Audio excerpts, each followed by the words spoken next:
kunna að gera gott súshi. Ég verð að fara að greiða niður yfirdráttinn. Ég þarf að kíkja í heimsókn til ömmu og afa. Komið þið sæl og verið velkomin í þriðja þáttinn af meistaramánuðinum. Í þessum þætti ætlum við Þorsteinn Kári að fjalla mataræði og ekki veitrivist af. Já, Karen, ég fór á stúfana og spjallaði við 2 sérfræðinga mataræði og það hvað við Íslendingar getum gert betur í þeim málunum. En er þetta eitthvað flókið? Eigum við ekki bara hætta að borða svona mikið af djúpstektum mat og borða meira fisk og grænmeti?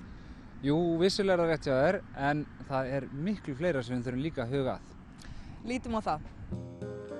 Steinar B. Aðalsteinsson næringafræðingur og Axel F. Sigurðsson hjartalæknir hafa langa tíð verið í fararbroddi á Íslandi þegar það kemur að því að fræða okkur það hvernig gott sé að haga mataræðinu. En hvers vegna vilja þeir meina að við eigum að vanda okkur við mataræði? Og já, hvers vegna ætli Íslendingar séu svona þungir? Steinar, mataræði, segðu mér okkur að það er svona mikilvægt fyrir okkur. Já, það er náttúrulega margþætt, en svona fyrir almenning þá er það bara upp á veljan, hvernig manni líður, hvernig maður stígur upp úr rúminu á morgnana, hvernig þeir líður heima með fjölskyldunni, hvernig þeir líður bara jafnvel eftir máltíð. Ef við horfum á hversu hratt offita og offituvandamálið hefur farið svo hratt vaxandi hérna á Íslandi að maður hlýtur að velta því fyrir sig hvort að stærsta vitleysan sem við gerum er ekki svo að við borðum of mikið. Það er sennilega í mörgum tilvikum eru það grunnmistökin sem við gerum. Geturðu sagt mér, eru tengsl á milli mataræðis og heilsu? Eru beintengslar á milli? Já, það eru beintengslar á milli. Og við vitum að lífsstíl hefur gríðarlega mikil áhrif á heilsu okkar. Og þá getum við velt því fyrir sig hvað er lífsstíl, hvað er það í okkar lífsstíl sem er svona ákvarðandi fyrir heilsuna. Og það er sjálfur sér ekkert auðvelt að raða því einhverja forgangsröð, en það er alveg ljóst að það sem við látum honi okkur, það skiptir alveg gríðarlega miklu máli. En hvað er það sem við höfum að gera? Hverju getum við breytt? Og hvað eru svona fyrstu skrefin í því? Já, fyrsta skrefi er kannski að, eins og hefur verið haldið að okkur núna með meistaramánuð, að breyti ekki of miklu. Bara hlutir svona svo að borða alltaf morgunmat. Innan við klukkutíma frá því að maður vaknar, það getur skipt gríðarlega máli og rannsóknir benda til þess að bara það að þeir sem að borða morgunmat fljótlega eftir að þeir vakna, að þeir eru grennri heldur en þeir sem að borða ekki morgunmat. Já, það er greinilega ýmislegt sem við þurfum að skoða betur í mataræðinu hjá okkur. En hvernig ætla þessi best fyrir okkur að hefja breytingu til betri vegar? Kannski spurningin eigi best við þegar við erum bara með innan gæsalappa venjulegan heilbrigðan einstakling og hvað á hann að gera, og þá eru náttúrulega ákveðin atriði sem að kannski gilda. Við vitum öll svo nokkuð neginn hvað hollusta er og við vitum að grænmeti og ávextir eru hollar afurðir og við vitum að í flestum tilvikum er fiskur mjög hollur. Og við vitum að unnar matvörur innihalda oft efni sem að við kannski ættum ekki að vera að borða. Megin hlutin af því salti sem við borðum kemur úr unnum matvörum og í unnum matvörum er oft mikill sykur. Og þannig að við eigum að mínu mati að borða sem mest af ferskum matvörum. Svo gætu hlutir eins og til dæmis þegar maður fer út í búð og er að velja sér morgunkorn eða brauð, að bara svona einföld ráð eins og minna en 5 grömm af sykri í 100 grömmum af vöru og meira en 6 grömm af trefjum í 100 grömmum af vöru, mjög einfalt. En gerir þó það að verkum, og þetta er yfirleitt merkt á flest brauð og flest morgunkorn, gerir það að verkum og þó auðvelt með að taka upp vöru, kíkja á hana, ef hún passar ekki inn í þetta, setur hann aftur tilbaka. Næsta vara, hún hentar, setur hann í körfuna. Þannig að við þurfum ekki að vera að breyta öllu. Bara einu og einu í einu, kannski 1, 2, í mesta lagi 3 atriðum í þessu meistaramánuði. Það gerir það náttúrulega verkum að þá höldum við breytingu. Nú eru föstur eitthvað sem hefur verið svolítið mikið rætt upp á síðkasti. Hvað getur þú sagt okkur föstur? Sú fasta sem er í gangi hérna á Íslandi núna, þá borðar maður bara venjulega í 5 daga og svo fastar maður eða borðar minna 2 daga. Það getur alveg gengið, sérstaklega til þess að koma sér á stað.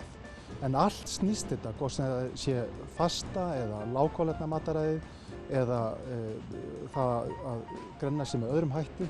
Allt snýst þetta það að fækka hitaeiningum sem við erum að borða. Og ef við fækkum hitaeiningum sem við erum að borða með áherslu á rétt innihald, réttar hitaeiningar, það sé mikið af trefjum og lítið af sykri. Ef við erum að borða færri hitaeiningar heldur en við þurfum, þá gefur það augaleið að við grennumst. Hér á Faxastíg 22 í Vestmannaeyjum búa þau Berglind og Sigurður. Þau hafa tileinkað sér ansi heilsusamlega lifnaðarhætti og kunna búa til fjölda heilsusamlegra rétta, en þeir eru samt bragðgóðir. Við ætlum að skoða þetta nánar. Berglind Sigmarsdóttir er mikill áhugamaður gott mataræði og hefur meðal annars skrifað bækurnar heilsurétti fjölskyldunar. Berglind þekkir af eigin raun hvað mataræði getur haft víðtæk áhrif á daglegt líf okkar. Þegar sonur Berglindar greindist með Tourette-sjúkdóminn fyrir nokkrum árum, skipti fjölskyldan algjörlegu mataræði með ótrúlegum árangri. Við byrjum á að taka út þessa óþolsvanda sem er þekktir, sem er glúten og mjólk og sykur er þar með svona slæmur áhrifavaldur og ger. Og þetta er náttúrulega bara heilmikið mjög stórt skref. Kannski mæli ekki með að fólk taki þetta svona bara í einu. En við gerum þetta og þannig að við byrjum að þróa bara nýjan heimilismat hjá okkur. Og eftir svona 4 mánuði að þá sjáum við bara rosalega mikla breytingar hjá honum og svona einhvern veginn bara skref fyrir skref bara fóru kækirnir.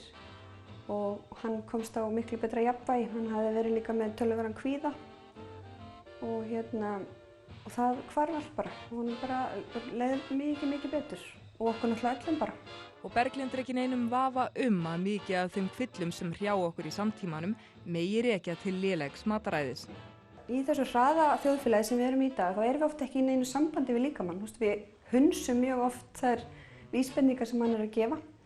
Fólk er oft með höfuðverk og vöðvabólgu og ég á nú góðan vin sem er læknir og hann sagði við mig, Berglind, næsta bók verður hægðatregðu. Ég ger ekki annað en að fá fólk til mín sem er stíflað og það bara hlýtur að vera eitthvað hægt að gera í þessu, annað en að ég sé að gefa lífsfæðla eða ráðleggja fólki. Og það er fullt af svona vísbendingum hjá fólki sem það er ekki að hlusta á. Og fólk er mjög ólíkt og best er náttúrulega bara að hlusta á líkamann. Hvað það er sem að fólk þolir og þolir ekki. En svo kannski þegar fólk venur sig á að taka út ákveðna hluti þá bara finnur það að það líði vel með það. Þau eru bara svo mikilvæg þessi litlu skref eins og að taka út gos, minnka sykur og þau eru alveg virðingaverð þó að fólk sé ekki alveg að drekka græna safa alla morgna. Þannig að bara öll skref í þessa átt eru til góðs.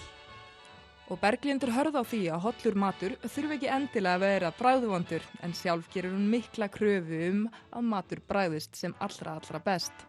Þegar við fórum að breyta yfir í holt þá vildi ég ekkert setja mig við það að hann var eitthvað bragðlítill og óspennandi. Þannig að þetta hefur verið mikla tilraunir í eldhúsinu að gera hollan mat og góðan. Þú ert með kokk þér til taks, þannig hvernig finnið þið út uppskriftirnar? Já, ég er náttúrulega heppin með það. Ég er náttúrulega meistarakokkur. Og það er bara þannig að hann veit alveg hvað þarf og ég veit hvað er hollt. Þannig sameinumst við í þessu.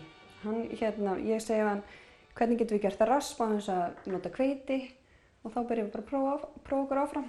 Þá koma einhverja hugmyndir fram og ég segi nei, það er ekki nóg hollt, við erum að nota eitthvað annað og þannig verður þetta til.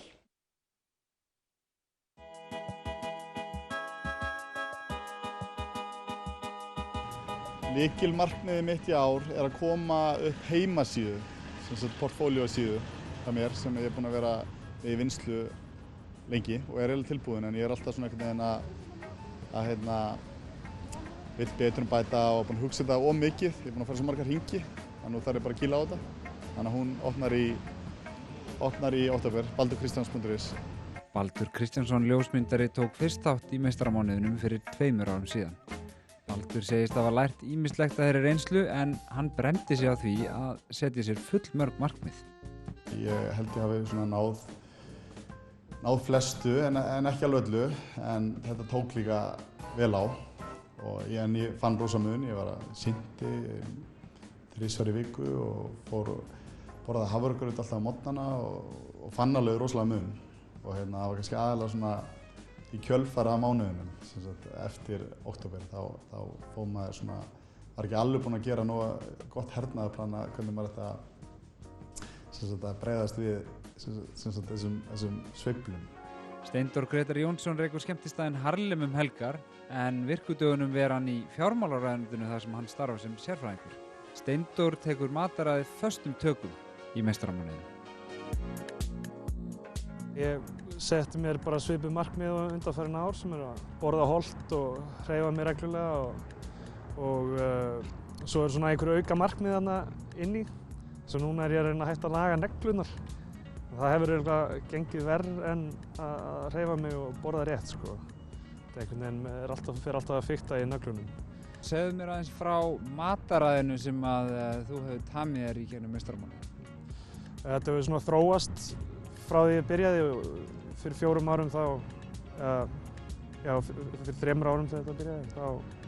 Þá prófaði ég paleo mataræði í fyrsta sinn og það svínvirkaði og ég varði allur meira slank eftir mánuðinn og svo hef ég verið að prófa mig áfram með svona föstur. Til dæmis sleppið ég að borða í 16 tíma í röð, til dæmis borða kvöldmat og svo ekkert aftur fyrir hádegi eða jafnvel fer lengra með og reyna bara forðast allt annað en kaffi og vatn í sólarhring. Við hittum Atla og Ásrúnu í fyrsta þættinum og þá sögðu okkur frá nokkrum af sínum helstu markmiðum í mánuðinum. Við ákváðum að líta í heimsókn til þeirra hérna á Njálsgötuna í Reykjavík og athuga hvernig hefði gengið hingað til. Atli, þú sagðir okkur frá markmiðinu þínum í fyrsta þættinum. Hvernig hefur þetta gengið? Því að segja, Steini, þá hefur þetta ekki gengið nú vel. Það var mikil vinnutörn hjá mér í upphafi mánaðarins og hún bara tók frá mér allan tíma og ég hafði engan tíma til að vera meistari. En hún er frá núna og ég hef góða tilfinningu. Þetta er alltaf skrið á stað og ég meina þessi fiskur þetta er allt hluti af þessu, sko. Þú talar einmitt að þú ætlar að fara aðeins út fyrir þægindarhringinn í eldhúsinu. Er þessi sjávarafurðir sem þú ert að steikja hérna á pönnu, er þetta hluti af því? Já, heldur betur. Ég er ekki vanur að vinna með hráefni eins og smokkfisk, kólkrabba, krækling, krabba, bara alls ekki. Þetta er allt saman komið hérna í pönnunni og ég ætla að reyna að hlaða í eitthvað ekta sjávarréttapasta, við sjáum hvernig gengur svo. Þú kannski leyfir okkur að smakka það þér? Já, það er ekki.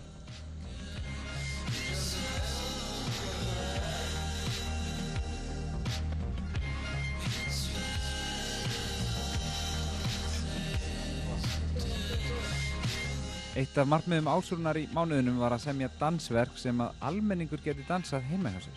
Við spurðum Ásrún út í það hvernig almenningsdansverk gengi fyrir sig. Þetta er þess að dansverk sem kallast Home Alone eða einn heima og reglunar eru 2.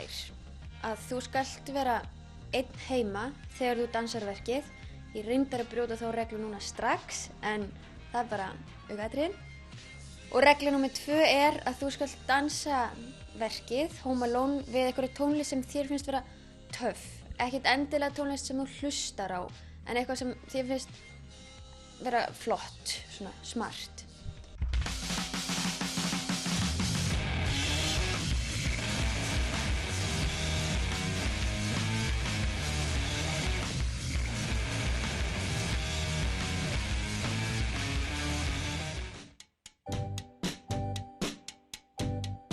Nú ætla ég að kenna ykkur að búa til protein shake sem að ég nota í hampfræ og ég nota vatn. Við byrjum á því að setja í þetta 3 desilítra vatni og svo hampfræin eru mjög góður próteingjafi og þau hafa góða fitur með omega 3 og omega 6 fitusýrum, setjum 4 matskeiðar af þeim. Og það sem ég elska líka við hampfræina, það er ýmis önnur hollusta sem felst í þeim. Og svo setjum við hérna 1 matskeið, 1,5 meira segja, matskeið af kakódufti. Setjum pínu salt svo ætla ég að setja banana sem sætu. Þið getið að sjálfsögðu sett hunang eða ef þið eigið einhverja uppáhalds sætu og ef þið einhverja hluta vegna viljið ekki nota ávexti, þá getið þið notað annarkvort sleppt í að setja sætuna eða bara nota þá sætu sem að ykkur hentar. Ég kýs að nota bananana vegna þess að mér finnst þau líka að gera hann svona mjúkan og góðan. Og svo algjört æði að setja nokkra klaka. Þá verður hann alveg svona freyðandi og góður. Svo setjum við hann bara á blandarann.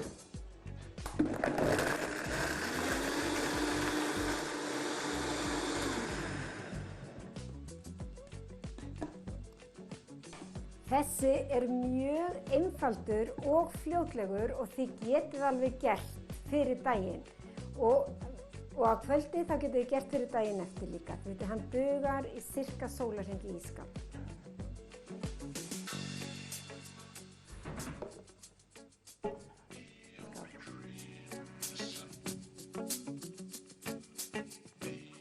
Fyrir alla þá sem vilja fræðast meir heilbrigt og gott mataræði þá ógrynnin öll af haldgóðum upplýsingum og góðum ráðum að finna í bók Berglindar Heilsuréttum fjölskyldunar. Einnig verðt að líta á heimasíðurnar sem að Steinar og Axel halda úti, steinarbie.net og mataræði.is. Í næstu viku ætlum við síðan að kynna okkur það hvernig við getum ræktað bæði líkama okkar og huga á skynsamlegan máta. En þangað til næst gangi ykkur allt í haginn.